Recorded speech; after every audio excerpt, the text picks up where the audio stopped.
Hello students, core classes में आप सभी स्टूडेंट्स का स्वागत है। आई नो आपके एग्ज़ाम्स चल रहे हैं और बहुत सारे स्टूडेंट्स हैं जो कोर्स के रिगार्डिंग क्वेश्चंस मांग रहे हैं विद सोल्यूशन, जो इम्पोर्टेंट क्वेश्चन हो सकते हैं या फिर रिवीजन क्वेश्चंस क्या हो सकते हैं विद सोल्यूशन मांग रहे हैं। तो उनकी डिमांड्स को देखते हुए आज हम जो लेकर आए हैं क्वेश्चंस वो है regarding course code BC HCT 133 जो थर्मोडायनामिक्स है। और इसे लेकर हमने कुछ इम्पॉर्टेंट क्वेश्चंस कैरी किए हैं। तो ये इम्पॉर्टेंट क्वेश्चन आपकी रिवीजन के लिए होंगे। अगर आपने, आई होप आप सभी ने इसको रिवाइज कर लिया होगा, आपकी तैयारी हो चुकी होगी, लेकिन ये जो वीडियो है वो एक रिवीजन के लिए है ताकि आप एग्ज़ाम में जाने से पहले, अपने सेंटर में जाने से पहले एक बार इसको गो थ्रू हो लीजिएगा। इससे क्या होगा कि आपकी रिवीजन, एक तो आपकी रिवीजन हो जाएगी, दूसरा ये फ़ायदा होगा कि हो सकता है इनमें इम्पॉर्टेंट क्वेश्चंस इनमें से कोई भी आपके एग्ज़ाम में आ जाए, क्योंकि ये जो क्वेश्चन हम आपको बता रहे हैं वो आपके पिछले एग्ज़ाम में भी आ चुके हैं और एग्ज़ाम के बिहाफ से क्या इम्पॉर्टेंट हो सकते हैं वो हमने आज आपके सामने लेकर आए हैं। तो इस वीडियो को एंड तक ज़रूर देखिएगा क्योंकि काफ़ी हेल्पफुल होने वाली है ये आपके लिए वीडियो। और आपका टाइम वेस्ट ना करते हुए मैं वीडियो को स्टार्ट कर रही हूँ, क्योंकि ये वीडियो जो है इसमें सिर्फ क्वेश्चंस नहीं हैं, इसमें क्वेश्चंस के साथ साथ इसका सल्यूशन भी साथ ही दिया गया है।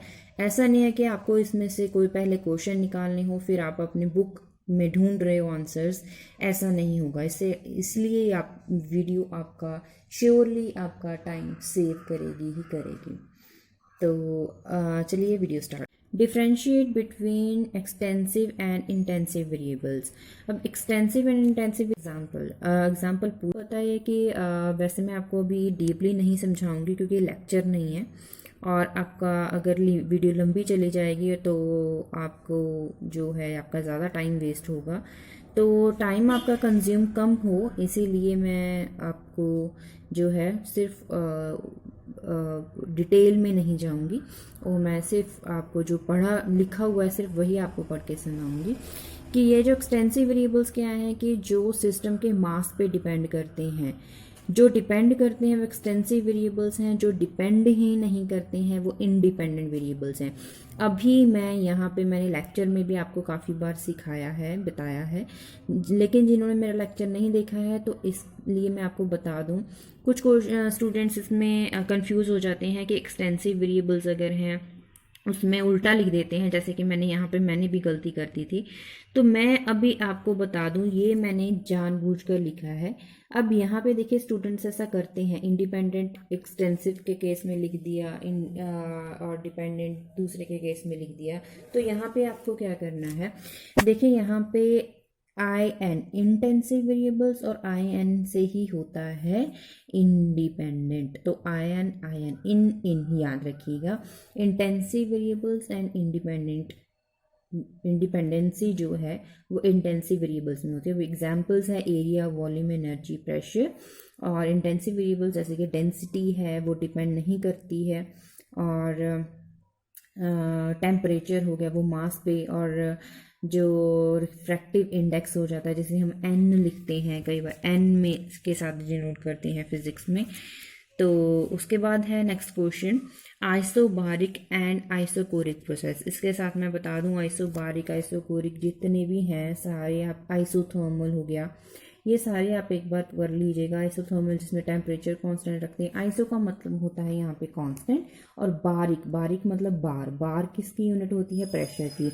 आइसो मतलब कांस्टेंट, सिमिलर कांस्टेंट क्या रहता है, बार मतलब प्रेशर। जिस सिस्टम में प्रेशर चेंज नहीं होता है उसे कहते हैं आइसोबारिक प्रोसेस। आइसोकोरिक प्रोसेस जिसमें यूनिट जो वॉल्यूम है वो चेंज नहीं होता है, volume remains constant throughout the thermodynamical process. Next question है सिर्फ एक नंबर के लिए, मोलर स्पेसिफिक हीट कैपेसिटी के लिए आपको यूनिट बतानी है, जूल पर केल्विन पर मोल, क्योंकि मोलर है। ओके, नेक्स्ट है zeroth law of thermodynamics. Zeroth law क्या है? अगर कोई भी दो थर्मोडायनेमिक सिस्टम है, से एक ए है दूसरा बी है, वो आपस में वो दोनों ही सिस्टम ए भी और बी भी दोनों ही किसी थर्ड थर्मोडायनेमिक सिस्टम जो सी होगा वो उसके साथ इक्विलिब्रियम में है, मतलब ए एंड बी दोनों ही सी सिस्टम के साथ इक्विलिब्रियम में हैं, देन डेफिनेटली जो सिस्टम थर्मोडायनेमिक सिस्टम ए और थर्मोडायनेमिक सिस्टम बी है वो आपस में भी थर्मल इक्विलिब्रियम में होंगे। अगर ए और बी का रिलेशन सी के साथ है तो ए और बी का भी आपस में रिलेशन होगा। वो रिलेशन क्या है? Thermodynamic equilibrium. ओके, तो ये है ज़ीरोथ लॉज। यहाँ पे ज़ीरो, फर्स्ट, सेकंड, थर्ड सारे लॉज आपको पर्टिकुलरली करने ही करने हैं। डेफिनेटली आप करके जाओ, इसमें से कोई भी एक आध आ जाता है।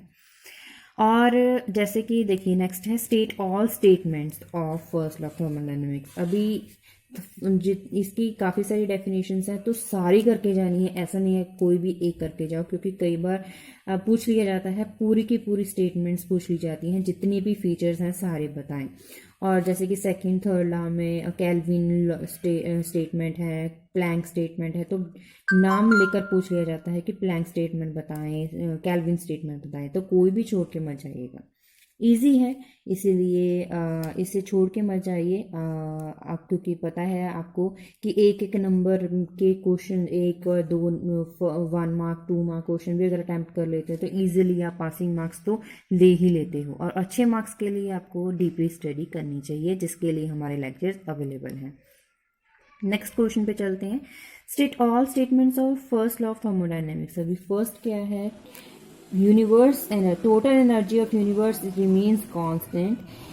Second is it is not possible to construct a machine showing perpetual motion of the first kind, मतलब कि जो मशीन एंडलेसली वर्क करती है वो कर without the expenditure of energy, उसमें एनर्जी तो यूज़ होगी ही होगी, एनर्जी कंज्यूम होगी ही होगी। ऐसा नहीं है कि कोई काम हो गया उसमें एनर्जी ना लगे। नेक्स्ट है internal energy of an isolated system is constant. Isolated system अगर क्या है, इसकी डेफिनेशन आपको बताई गई आइसोलेटेड सिस्टम की। आइसोलेटेड सिस्टम की इंटरनल एनर्जी क्या होती है? ज़ीरो, मतलब कांस्टेंट रहती है। कांस्टेंट रहती है मतलब कि चेंज नहीं होता है, चेंज ज़ीरो होता है। आइसोलेटेड सिस्टम में इंटरनल एनर्जी का कोई चेंज नहीं होता, इसीलिए डेल्टा, डेल्टा मतलब क्या होता है? चेंज। तो चेंज क्या हो गया इंटरनल एनर्जी का? ज़ीरो। ये ज़रूर लिखिएगा सिस्टम की इंटरनल एनर्जी, लेकिन कौन सा सिस्टम? आइसोलेटेड सिस्टम में ज़रूर लिखिएगा। इसके बाद है next question, relationship between temperature and volume for an adiabatic process. Temperature and volume T and V, इसके लिए ना एक डेरिवेशन है, इतनी बड़ी नहीं है, एक डेरिवेशन आप कर लोगे। उसके बाद सेकंड है टेम्परेचर एंड प्रेशर में रिलेशनशिप बताएं। थर्ड है प्रेशर एंड वॉल्यूम। तो तीन हमारे पास जो टर्म्स होती हैं आपको पता है, प्रेशर, एक होता है प्रेशर, वॉल्यूम एंड टेम्परेचर, तीनों का आपस में रिलेशन है। तीन डेरिवेशंस हैं, तीनों ही इम्पॉर्टेंट है। मैं ये नहीं बोल सकती कि तीनों में कोई भी एक आ सकती है, कौन सी इम्पॉर्टेंट है, तीनों इक्वली इम्पॉर्टेंट है। तो इसके लिए डेरिवेशन है, अगर आप इसके लिए डेरिवेशन कर लोगे टेम्परेचर एंड वॉल्यूम के लिए, सपोज आपने ये तैयार कर ली, तो ये दोनों आपके लिए बहुत ही इजी हो जाएंगी, इसमें कोई डिफरेंस वाली बात नहीं है, बहुत ही इजी है। ये जो है डेरिवेशंस, आई थिंक इसका जो लेक्चर है वो अपलोड हुआ है ऑलरेडी, आप प्लेलिस्ट में एक बार चेक कर लीजिएगा। आई होप ये लेक्चर अपलोड है, मुझे पक्के से याद नहीं है, लेकिन आप देख लीजिएगा। आई थिंक मैंने इसके लिए लेक्चर तैयार किया है। तो ये आपको यूनिट 2 पेज नंबर 46, 47, 48 में ये तीनों डेरिवेशंस मिल जाएंगी। आप अपनी बुक निकालिए फटाफट से, ऐसा नहीं आपको ढूंढना नहीं पड़ेगा, निकालिए, और निकालेंगे तो आपको ये पेजेस पे आपको ये डेरिवेशंस मिल जाएंगी। तो इसके बाद नेक्स्ट इज न्यूमेरिकल, क्योंकि आपको पता है कि न्यूमेरिकल्स तो आएंगे ही आएंगे। तो numericals conversion, enthalpy of conversion, enthalpy of formation के लिए इम्पॉर्टेंट है। यूनिट 3 में आपको मिल जाएंगे ये कौन सा इम्पोर्टेंट है ऐसा कुछ भी नहीं होता। ज़रूरी भी नहीं है कि जो आपकी बुक में दिया गया है वो ही न्यूमेरिकल्स आएंगे, कई बार नंबर चेंज होता है, लेकिन मेथड सेम होगा। मेथड सेम होगा, फॉर्मूला अप्लाई सेम होगा, यूनिट आंसर की यूनिट जरूर सेम होगी, आंसर की यूनिट डालना मत भूलिएगा। इसका एक नंबर या आधा नंबर होता ही होता है। तो इसके रिगार्डिंग जितने न्यूमेरिकल्स हैं आप कर लीजिएगा।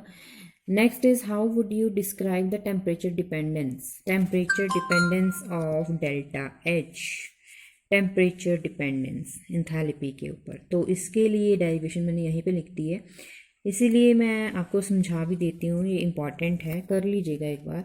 तो यहाँ पे आपको बताना है कि delta H, dependence of delta H on the temperature, कैसे वो डिपेंड करता है टेम्परेचर। तो यहाँ पे एच एंथैल्पी और टेम्परेचर की बात करी गई है। तो हम एक जनरल इक्वेशन लेंगे, चेंज बताया गया है यहाँ पे, चेंज किस में होता है, प्रोडक्ट माइनस रिएक्टेंट में, ये हमें पता है। दिस इज इक्वेशन नंबर 1, इसे मान लीजिए इक्वेशन नंबर 1 है।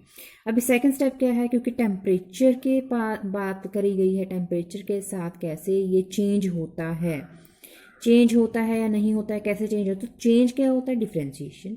तो श्योरली हम क्या करेंगे नेक्स्ट स्टेप में, डिफ्रेंशिएशन करेंगे विद रिस्पेक्ट टू टी। तो इक्वेशन नंबर 1 को डिफ्रेंशिएट कर लीजिए with respect to T. Okay, अब इसके बाद delta D H upon D T, change in the enthalpy with respect to time is known as C P not. तो इसको आप यहाँ पे इक्वेशन नंबर 2 में सब्स्टिट्यूट कर दीजिए, यहाँ भी और यहाँ भी। Okay, C P not product के लिए प्रोडक्ट है, रिएक्टेंट के लिए रिएक्टेंट है। इसके बाद इसको हम डेल्टा भी लिखते हैं, जैसे कि यहाँ पे लिखा हुआ है। ओके, यहाँ पे मैंने बताया था प्रोडक्ट माइनस रिएक्टेंट है, तो इसके लिए भी तो प्रोडक्ट माइनस रिएक्टेंट है, तो इसे भी तो डेल्टा लिख सकते हैं। ठीक है, ऐसा क्यों किया, ताकि जो इक्वेशन है वो थोड़ी सिंप्लीफाई हो जाए। नेक्स्ट इज, अभी यहाँ पे डी टी जो टर्म है उसे राइट साइड लेकर आए हैं और कुछ भी नहीं किया गया है। अब ये जो डी डिफ्रेंशिएशन है उसे हमें सिंप्लीफाई करना है। तो इसे सिंप्लीफाई करने के लिए क्या करते हैं, वेरी गुड, हम इंटेग्रेशन करते हैं। तो इंटेग्रेशन करेंगे, लिमिट्स किसकी लगाएंगे, जिसमें चेंज है। किस पे डिपेंडेंस चेक कर रहे हैं, चेंज किस में है, टेम्परेचर। तो लिमिट्स भी टेम्परेचर की ही लेंगे। T1 एंड T2, T1 से लेकर T2 तक कितना चेंज आया। तो यहाँ पे हम क्या करेंगे, H आ जाएगा डेल्टा H। तो हम उसके बाद ये 2 स्टेप एक ही में किए गए हैं, डेल्टा H आ जाएगा, डेल्टा H नॉट। उसके बाद ये limits, upper limit minus lower limit करा गया है। यहाँ भी इसमें ये कांस्टेंट रहेगा टर्म, तो dt का डिफरेंशिएशन t आ जाएगा, तो upper limit minus lower limit करेंगे तो T2 माइनस T1 आ जाएगा। तो इसको सिर्फ सिंपली सॉल्व करके लिख दिया गया है। तो ये था temperature dependence of delta H. लेकिन ये जो इक्वेशन है इस तरह से भी आ सकता है कि इसे प्रूफ कीजिए या फिर इसे सॉल्व कीजिए, या फिर टेम्परेचर डिपेंडेंस जैसे कि मैंने क्वेश्चन डाला है, या फिर Kirchhoff's equation. Very very important, एक बार क्या इसे अच्छे से कर लीजिएगा। आई होप इसके आने के चांसेस हो सकते हैं, लेकिन आप अच्छे से करके जाइएगा इसको। इसीलिए मैंने यहाँ पे इसका सोल्यूशन भी लिख रखा है, जिन स्टूडेंट्स के पास बुक्स नहीं हैं, मटेरियल नहीं है, उनके लिए ईजी हो जाए। नेक्स्ट है यूनिट 3 में टर्मिनल क्वेश्चन 1। यूनिट 3 का टर्मिनल क्वेश्चन 1 जरूर करके जाइएगा, इतना बड़ा नहीं, आई थिंक 1 या 2 नंबर के लिए आ सकता है, लेकिन करके जाइएगा। नेक्स्ट है give statistical definition of entropy. Entropy क्या होता है, actually it is an order. तो किस ऑर्डर में मॉलिक्यूल्स को अरेंज किया जाए, किस तरीके से, कौन से ऐसे तरीके हैं, कौन से ऐसे ऑर्डर्स में रख सकते हैं मॉलिक्यूल्स को, जब टोटल एनर्जी कांस्टेंट हो और मॉलिक्यूल्स को किस तरीके से रखा जाए, कितने नंबर ऑफ वीज हो सकते हैं, that is called statistical entropy. कि एंट्रोपी की बहुत सारी डेफिनेशंस हैं, लेकिन ये स्टैटिस्टिकल डेफिनेशन है, तो मैथमेटिकली इसे लिख सकते हैं S is equals to K natural log of W। Next question, give all possible statements of second law of thermodynamics. तो सेकेंड लॉ की बहुत सारी डेफिनेशंस, आई थिंक तीन चार होंगी। तो क्लॉशियस है, क्लॉशियस करके भी आ सकता है, अगर नहीं है तो आपको मेंशन करके लिखना है। क्या है, heat can never pass from, अभी क्लॉशियस का क्या था, cold to hot body, heat के बारे में उन्होंने बताया था, तो उनकी जो डेफिनेशन है सेकेंड लॉ को लेकर वो भी हीट के रिलेटेड ही है। Heat can never pass from colder to a warmer body, okay, without any change connected occurring at the same time. मतलब जो हीट है उसका जो ट्रांसफ़र होता है from colder to a warmer body, वो नहीं हो सकता है, वो पॉसिबल नहीं होगा with any other change connected occurring at the same time, okay. Kelvin क्या कहता है कि कैल्विन के अकॉर्डिंग क्या डेफिनेशन है, to derive the effect from any portion of matter, to derive the effect from any portion of matter by cooling below the temperature of the coldest of the surrounding objects. तो next is, it is impossible to construct an engine which will work in a complete cycle and produce no effect except raising of a weight and cooling of a heat reservoir। मतलब जब कोई complete cycle engine के लिए complete cycle करवाना हो, work मतलब कि आपने कार्नोट इंजन पढ़ा होगा, उसमें कंप्लीट साइकिल होता है, वो कंप्लीट साइकिल के लिए ऐसा नहीं है कि उसमें कोई भी चेंज ना आए, ऐसा नहीं हो सकता है। 100% कंप्लीट जो है वर्क नहीं हो सकता है, उसमें कुछ ना कुछ ऐसा इफ़ेक्ट ज़रूर होगा। साथ में क्या होगा, या तो वेट में चेंज हो सकता है या फिर कूलिंग ऑफ आ हीट रेजर्वियर, जो हीट रेजर्वियर है उसका कूलिंग हो सकता है, ऐसा कुछ ना कुछ चेंज ज़रूर आएगा। Next is Kelvin Planck. Kelvin क्या कहता है कि the thermal efficiency of a cyclic heat engine must be less than 1।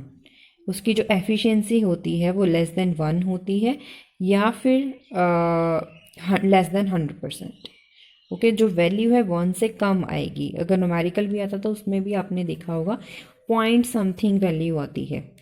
Next is significance and properties of Gibbs energy, या तो सिग्निफिकेंस आ सकता है या प्रॉपर्टीज आ सकती हैं। Next is third law of thermodynamics, the entropy of a pure and perfect crystalline solid at 0 kelvin is 0। मतलब क्या है, अगर टेम्परेचर 0 केल्विन है तो जो pure and perfect crystalline solid है उसकी एंट्रोपी 0 होगी। एंट्रोपी का मतलब क्या है, डिसऑर्डरनेस। अभी डिसऑर्डरनेस का, अगर प्योर है एंड परफेक्ट क्रिस्टलाइन सॉलिड, उसका मतलब है उसमें मॉलिक्यूल्स ऑर्डरली सिचुएटेड हैं, बिल्कुल ऑर्डर में है, और उसमें कोई टेम्परेचर का चेंज नहीं है, हीट चेंज नहीं है, एनर्जी कांस्टेंट है, तो उसमें डिसऑर्डरनेस 0 होगा। डिसऑर्डरनेस 0 है मतलब कि एंट्रोपी 0 होगा। That is the third law of thermodynamics.